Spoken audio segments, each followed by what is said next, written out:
రక్తాన్ని చెమటగా మార్చి దేశ ప్రజలకి బుక్కడు బువ్వబెట్టేటువంటి ప్రజలకి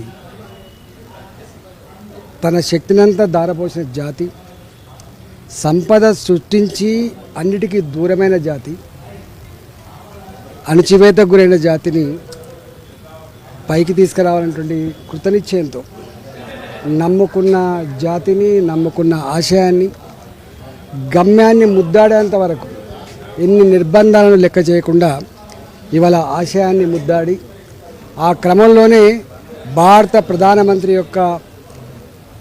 తన మన్నన పొంది ఇవాళ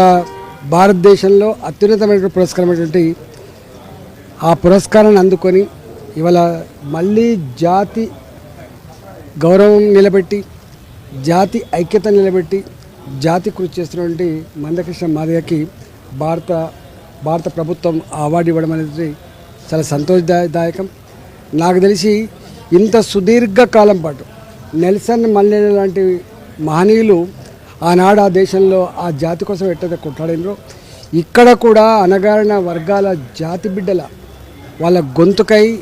వాళ్ళ బిడ్డై ఇలా ఇంత గొప్పగా ఉద్యమం చేయడం ఆ జాతికే గర్వకారణం, ఉద్యమకారులకి గర్వకారణం, ఉద్యమ స్ఫూర్తి నిలబెట్టిన ఆ బిడ్డకు ధన్యవాదాలు.